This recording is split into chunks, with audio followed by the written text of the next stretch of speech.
Hi everyone, ako nga pala si Bongbong Ramirez. Sobrang saya ko ba sa video na to?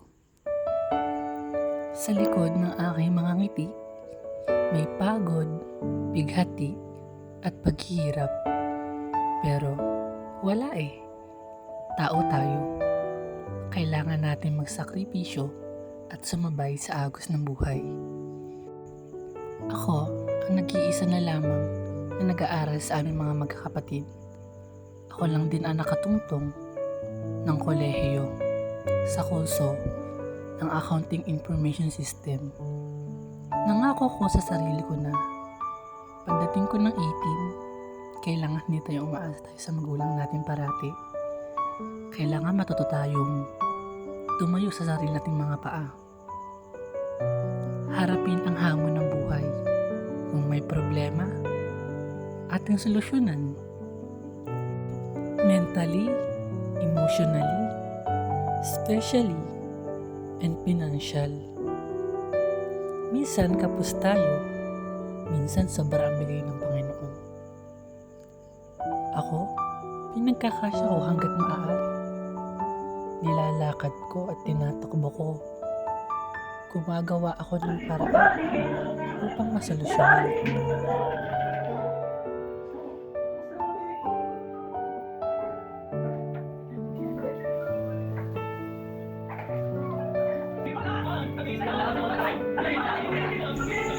Nung una, kala ko kailangan natin isisi sa mga magulang natin. Pero, na-realize ko na may plano nga pala ang Diyos para sa atin. Maaaring hindi ngayon, pero maaaring bukas.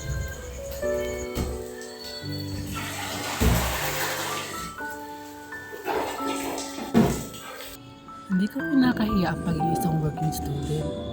Ika nga nila, mahirap daw pagsabayin talagang pag-aaral at paghahanap buhay. Pero hanggat maaari, kinakaya ko. Oo, minsan pumasok sa isip ko na sumuko na ko. Na ayoko na. At dahil pagod na ako. Pero nung nawala ang tatay ko, gusto ko nung sumuko. Gusto ko na nga bumitaw na din eh. At mawala sa mundong to. Pero kailangan kong magpakatatag para sa sarili ko at sa pamilya ko. Piling ko wala na akong kakampi. Wala na akong tagahanga. Wala na akong proud na tatay na nanonood mismo sa laban ko. Na ipagsisigawan na anak ko yan. Matalino yan. Magaling din sumayaw.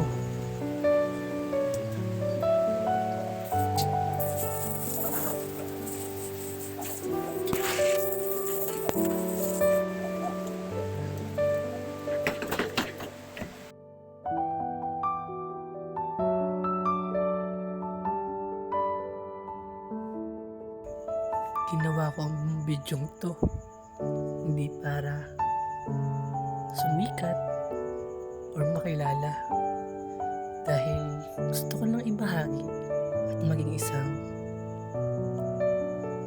motivator person sa mga kagaya kong working student. Alam kong pagod na rin kayo, alam kong pagod na rin tayo, pero minsan kailangan natin bigyan ng oras at panahon ng ating sarili upang makapagpahinga, upang makapag-release ng stress at ng sandamakmak na problema.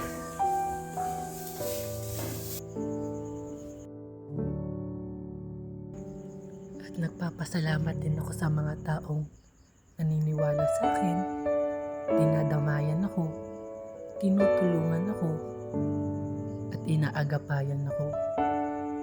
Kapag kailangan ko ng may masasandalan, nandiyan ang mga kaibigan at mga tumayong mga magulang din sa akin.